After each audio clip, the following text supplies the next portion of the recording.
To open up, letting you know that I'm live at the moment before we get started.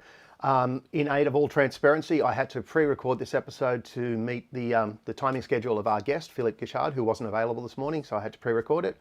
I will be available at the end for questions. I've stacked a whole bunch of stuff into this episode. This is basically in my corporate consulting work where I do thinking systems and teach people around this sort of stuff. It's normally a day or two's at least worth of work here that I've crammed into this. So if it seems a bit full on, go back over it. I explain that again a bit later on, so just bear with us. Secondly, I'm upgrading my camera system, so you'll see it was recorded with my old $100 Logitech camera, so forgive the quality. With that being said, let's get going.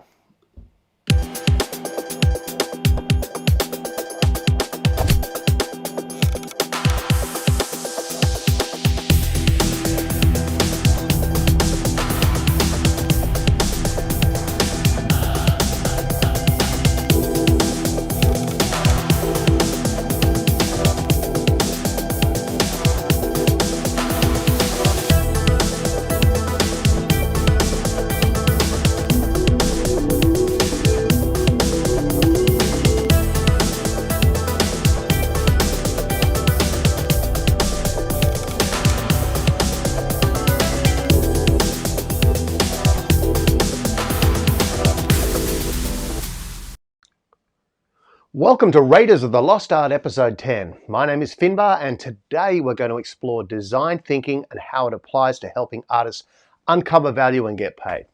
Today I'm joined by world-renowned industrial designer Philippe Guichard, who is here to help me help you. You may need to re-watch this stream a number of times after it goes live to get the best out of it. There'll be a Dropbox link on my YouTube channel to the materials for you to use offline after the stream finishes. This way you can pause, rewind, or go through this content a number of different times and help it sink in. But don't fret, we'll try and make it as simple as possible, even though we've got to cram this all into a single live stream. So before we get started, please understand there's a lot of info in this episode. Info that would normally be workshopped over at least a number of days to get a result. But in the interest of creating this conversation, I thought it'd be valuable to provide this info to you in an all-you-can-eat sort of scenario to try and help you getting your music into the world and get paid. For those interested and based on demand, I'll look at providing a much more detailed, personalized and thorough course sometime in the future. Shoot me a private message if this is something that interests you further. So design thinking for musicians, what is it and why should you care? So you should care because as an artist, you're in a very red ocean. This means you have so much competition that it is very hard to find uncontested market space, or quite simply, get paid. There are about 40,000 tracks being added to Spotify every day, and currently it takes around about 350,000 streams a month on Spotify to make $1,000. Can you see the problem? The more tracks added every day means it gets harder and harder every day to get to that target of 350,000 streams, and that's only $1,000 per month, hardly minimum wage in some countries. Any process that helps uncover value is something artists should care about, and design thinking has been proven to be one of the most effective techniques ever developed. It has been used by companies such as Apple and Google in aid of bringing to the market new products and services of value. Quite simply, design thinking is a process that helps you become more valuable by understanding how to create more value for your audience. It's a process where you work to understand the emotional needs of the people whose problems you are solving. Bit of a mouthful. Let me say that again. Design thinking is a process that helps you understand the emotional needs of the people whose problems you are solving. Emotion, emotional needs, emotion. Think about it. Music drives emotion. If it doesn't, its value is greatly diminished. Value is created when music triggers an emotional response. Now, value is created when you meet the needs of your audience. So when your music delivers to the emotional needs of an audience, you guessed it, value is created. Now, let me say it again. Design thinking is a process that helps you understand the emotional needs of the people, your audience, whose problems you are solving. Does that make a bit more sense? Well, don't worry if it doesn't, because Philippe and I are here to help. So with that, let me give you some background on our guest today, Philippe Guichard. Philippe is a mate of mine, but he's also an incredibly recognized international industrial designer. He's helped people bring their ideas to reality, bringing in revenues in excess of $200 million collectively. He's pioneering the design of triple bottom line method and a circular economy, one where the design of new products is intrinsically mapped to bringing value to the world. As an industrial designer, he uses design thinking every day. So Philippe, hi, was that a good introduction? Did I get it right? You did. Thank you, Finbar. That was a wonderful introduction. So yeah, that's exactly what I do. I help serial entrepreneur move from an idea to a product that sells. So Philippe, this stream is aimed at artists, creative and musicians and the art of design thinking. As a designer yourself, how would you describe design thinking? For me, the process of design thinking and the process of design iteration is to start with the experience that you want your audience to have, the client or the audience. And then from there, you start building the product and you iterate and you do prototype and test and everything so that you arrive at the best possible balance, which is what the audience is expecting or needs or want from you and what you're able to deliver. So Philippe, I know you have your own processes like circular economy and triple bottom line, but do you still use design thinking? Is it part of your process? It's kind of wrapped into the process. So in the process that I have is a slightly more complex, so to speak, but it embodies the principle of design thinking, and then we added marketing and business modeling so that we know that the product that you have is a good fit with the market that you're targeting, but also that you can turn a business out of that. So just before everyone gets started, I want you to also tell them that it's valuable because, I can go on and rabbit on about how great it is, but it's great also from hearing it from someone who's a professional like yourself about the value of design thinking for an interesting space like musicians. Do you think that this is a valuable topic for musicians and artists? Definitely. I think anyone that is in a creative space can benefit from those principles. I apply those principles myself in industrial design, that is physical products, consumer goods. But I know those principles are also valuable in different industry. I'm currently mentoring an entrepreneur that does digital product. So it seems that there is value there. Okay, great. Well, let's get started. Design thinking, the 5 steps. Design thinking is a process made up of 5 core steps. If you follow these steps, you'll be sure to be on a pathway of value creation. The steps are as follows. Empathize, research your audience's needs. Define, understand the challenges and problems your audiences face. Ideate, create ideas, sometimes using constraints as a guide to solve these problems. Prototype, build the ideas, the rehearsal, the undercover show, the jam session, the studio session. And test, try your solutions out and then measure the results. When you've run the process and finished testing, you do a remix where you bring your tested prototype back into the studio with the feedback and then refine. Yeah, I know it sounds confusing, but it will start to make sense the more we delve deeper. So bear with us. This is new. Okay, let's get to work. Let's start with an aspirational statement that you decide is your North Star. Let's look at this. Wouldn't it be amazing if? For the purposes of this stream and as an example for you, I'm going to use a statement I used when designing my new album, The Code. You put in your own statement at home. Here is mine, just so you get an example and you can understand what I'm talking about. Wouldn't it be amazing if my music could create engagement with an audience that is unique, take them on a journey and touch them emotionally? Okay, now we have that statement. Let's park it for a while. We're going to come back to it later. Now we will start using the 5 steps. Step 1, empathize, getting an understanding of your audience.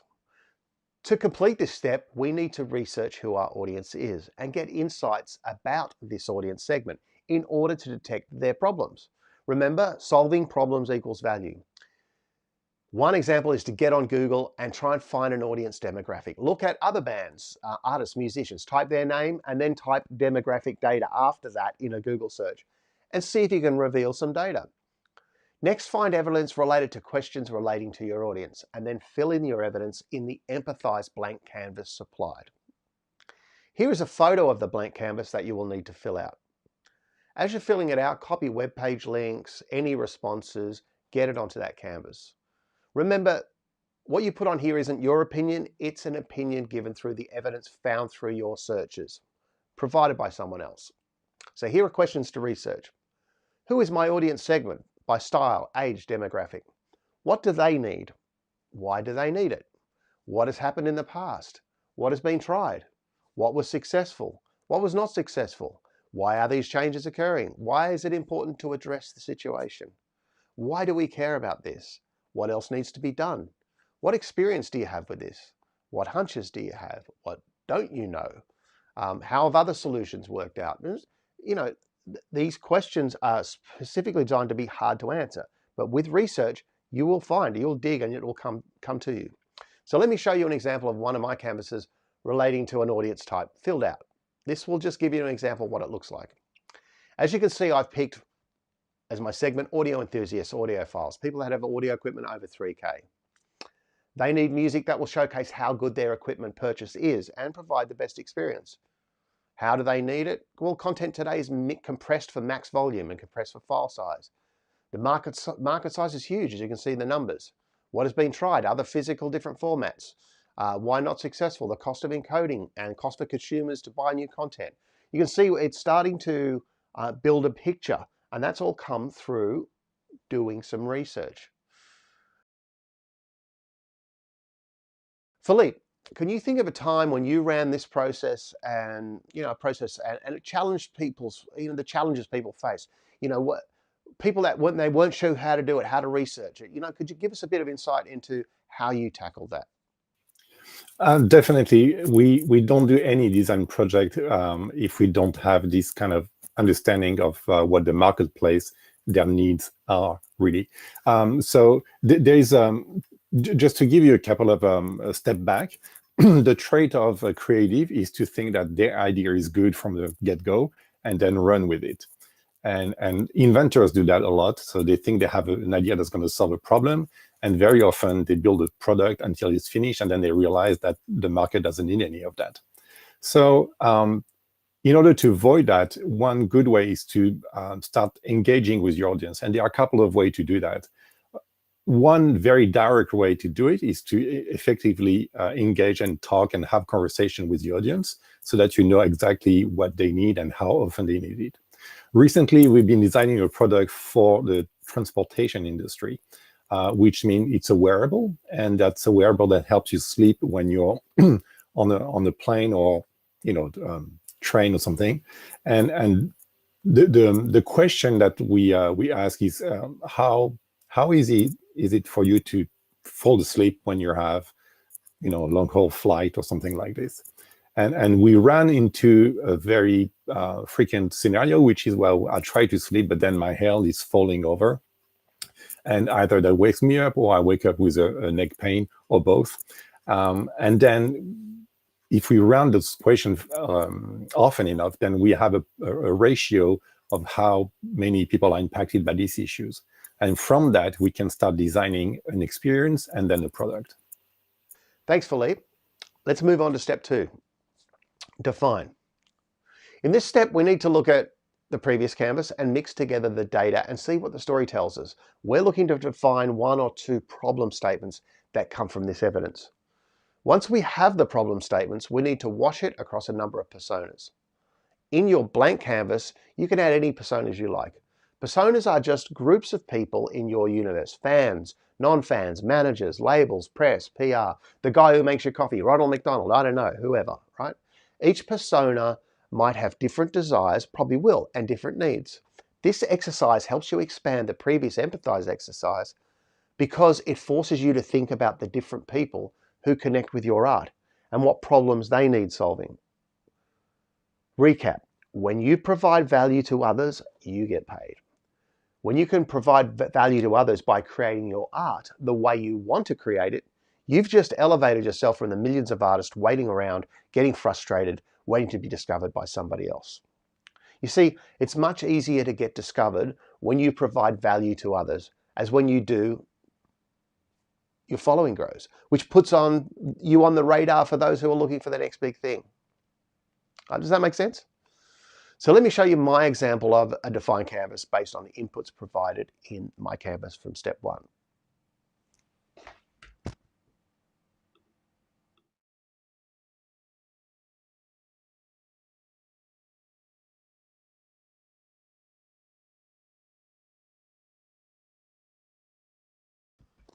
Okay, you can see two problems defined. One, fans overloaded with similar sounding content, and two, content not being produced in a way that showcases expensive, high quality hardware. Below that are problem statements relating to personas.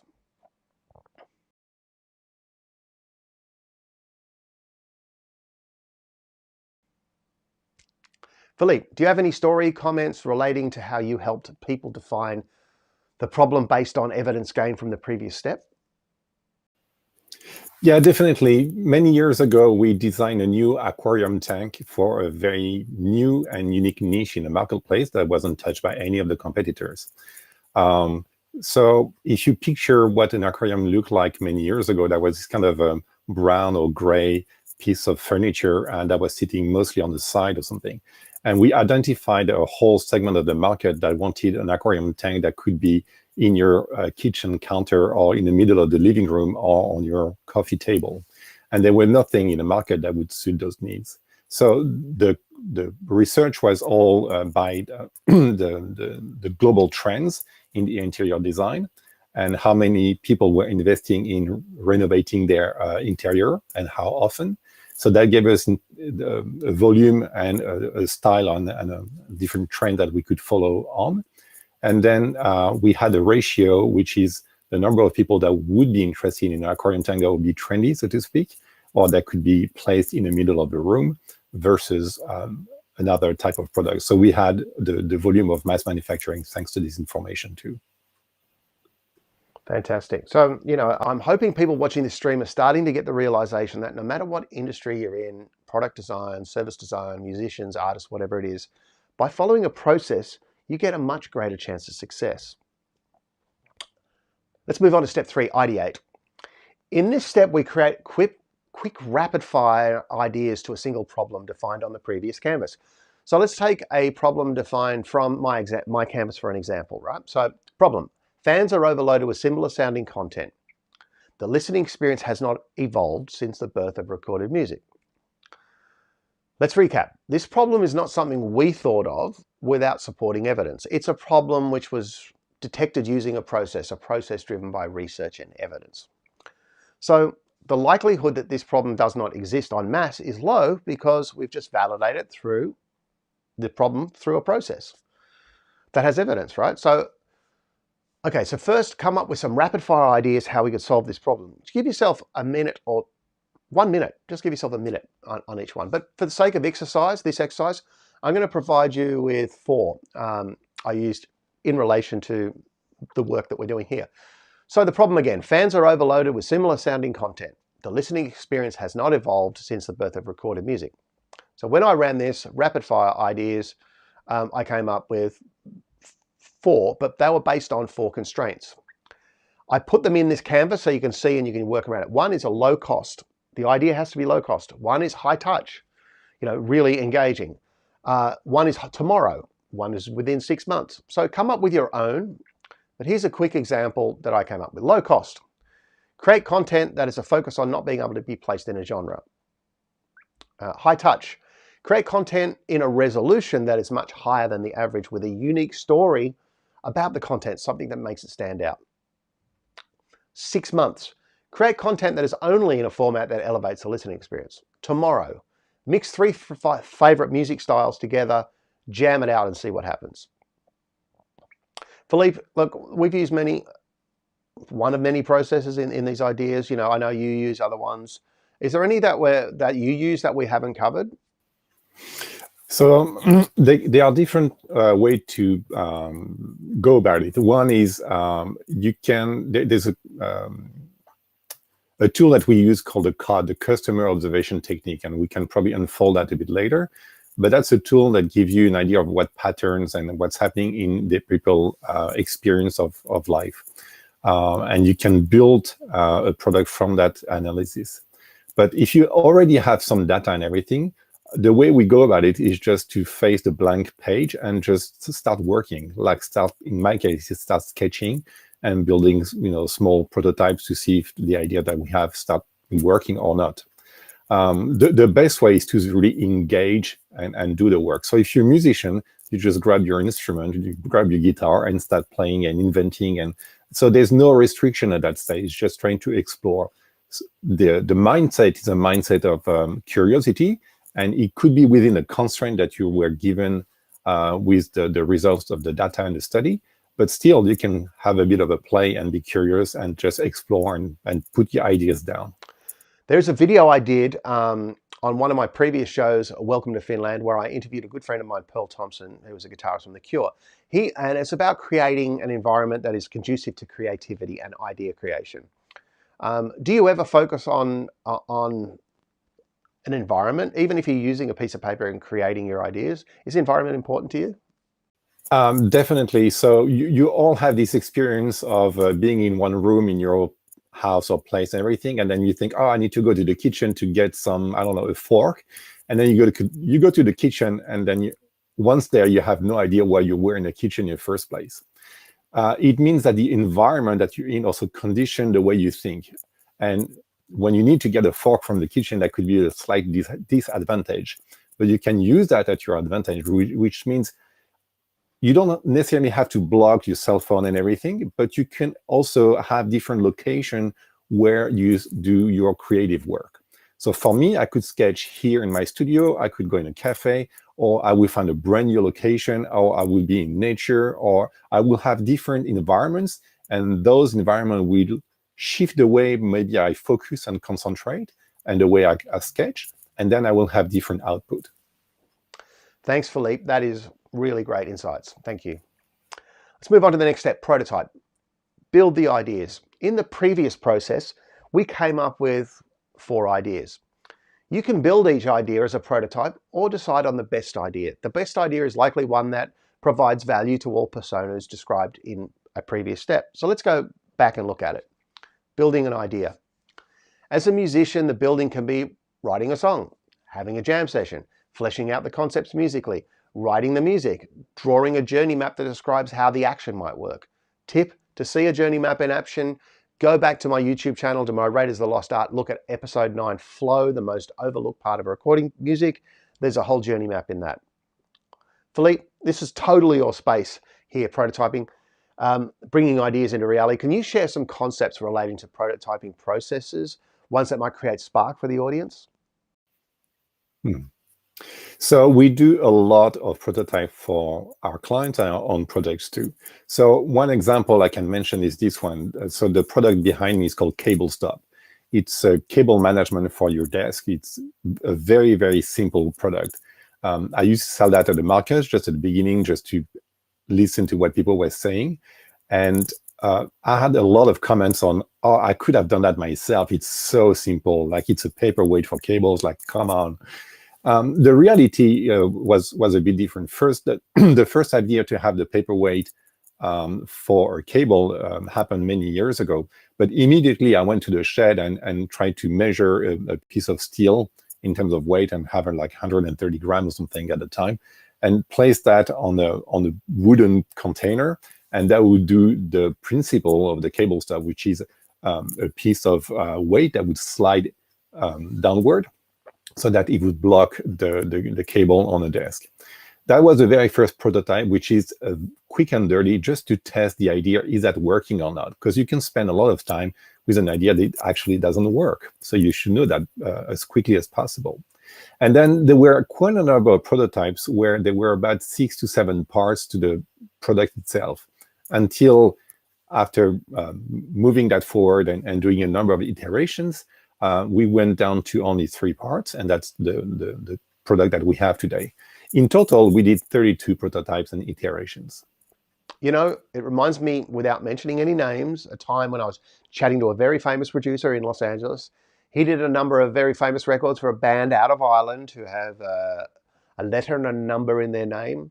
He told me the members would come in and they just scrapbook riffs and ideas. And then when he left, he would assemble song demos out of these fragments. In essence, he was a 5th member of the band. That is another way of prototyping. Yeah. The process of the prototype is not to have a final product or anything. The process is to break it. Because if you break, then you learn and you know how to fix it. So I'm never really disappointed when I have a prototype that breaks, because that's just part of the journey. So if you're a musician, then you have I don't know, maybe a song that you starting to play, and when you listen, it's like, oh no, it doesn't feel right. I don't know, the flow is not there, the sequence is not there, or something like this. And that's what I mean by break. It's like, okay, you identify something that doesn't work, and because you're a musician, you know how to fix it. And then you do the next round and you find another issue. Wow, Philippe, that's absolutely amazing. Thank you so much. Step 5, test. In this step, we actually get our content or our idea out into the real world. We first wash our content against the North Star we created at the beginning. Remember that one?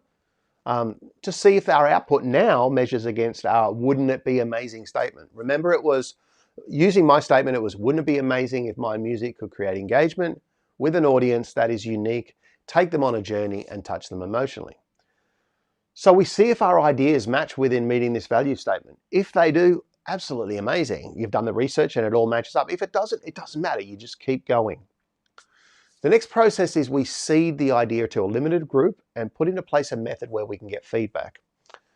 This method could be via interviews, web forms, or any method whereby the data collected is not affected by personality. What I mean here is figure out a measurement method where the audience is not responding to you, the musician, directly. When this happens, the data is skewed because people are always trying to be nice. Have a friend do the interviews, build an online survey, construct a competition, be creative in your ideas regarding measurement. What is important is that those interviewed belong to a persona group, one that you identified in an earlier part of the process. The questions relating to surveys and interviews need to be considered as to get the most insight. Asking simply, oh, was the idea good, is just not good enough. So to give you a head start, here are six questions you could ask. How did our music make you feel? How would you describe our style? If we were on tour with bands, who should we tour with? What, if anything, is missing in our overall presentation? Music, image, story, brand. Who would you say is our audience, age, and demographic? How would you make us better if you could? You see, the answers to these questions can be plotted on yet another canvas, and they will help you understand whether your music, band, or brand is translating in value the same way as you intended or you thought. It will also potentially reveal some areas which you can improve. So Philippe, back to you, buddy. Testing. We take our product out to the world. Can you explain to me how you go about this and the value you think this brings to the overall success of your product? Yeah. So once you have a prototype that really works and fit a number of criteria, you can, what we like to do with our clients is to manufacture a small batch. It could be 10, it could be 20, it could be 200, it depends. But the idea is to start sharing or selling the product to the world and see how the audience and the clients play with it. Because there is always the way you think the product is going to be treated, and there is the reality, which is how people are really going to behave with your product. And people can be very creative, so you need to understand what's really happening there. An example, currently I'm working for an entrepreneur, and we're developing a new bike seat. So we did the prototype, and now we're moving to the small manufacturing batch. We're probably going to manufacture from 50 to 100. And those will be sold, and then we're going to listen very carefully to the feedback from the users. Fantastic, mate. Really great insights. Once again, you know, one of the downsides of the millions of songs being released every week is it's harder to get noticed and streamed. But one of the upsides is if you can create a product that has value for others and you know how to reach your audience, you will surely have much greater value proposition, because most of the other content out there has been created without thinking about the audience value from the beginning. I hope this makes sense, right? Philippe.